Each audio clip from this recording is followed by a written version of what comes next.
بزاف ديال المغاربه كيسمعوا بكلمه التوكال ولا كيعرفوه، ولكن واش حنا عارفين القصه ديال هذه الكلمه؟ فالقصه كتقول ان التوكال بعدا كلمه كتخلع، كتزعزع المغاربه الا سمعوها. يعني كيسمعوا التوكال كيتخلعوا. فالتوكال هو اي حاجه مسمومه كيخلطوها البنادم مع الماكله وكيعطيوها ليه.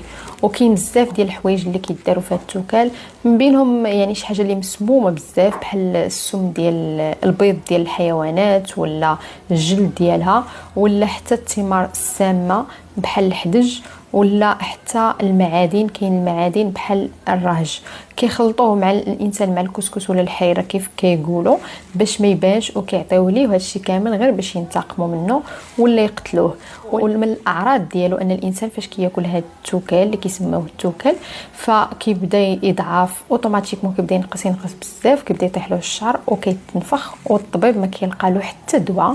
ولكن علميا الطب كيفسر ان التوكال هو انه واحد التسمم حاد اللي فات عليه الوقت وبدا كينتشر في الجسم كامل، وهما كيفقدوا السيطره عليه وما كيقدروا يديروا ليه والو، يعني ما كيلقاوش العلاج، فكيبقى الانسان بحال هكاك حتى كيموت.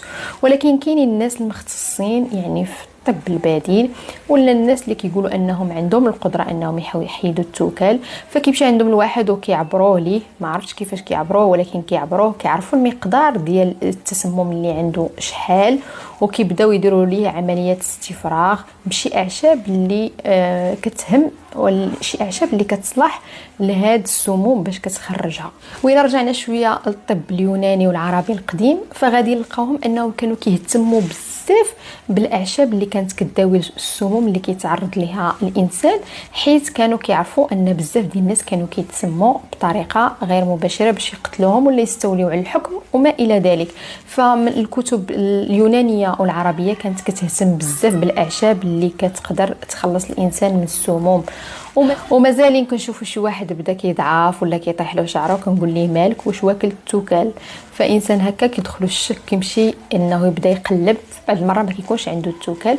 وهذا الشيء اللي شفنا مؤخرا وقع للفنانه ايمان تسونامي، كيف كيقولوا حسب الجيران، التصريحات ديال الجيران ديالها والعائله ديالها بانهم وكلوها باش ينتقموا منها.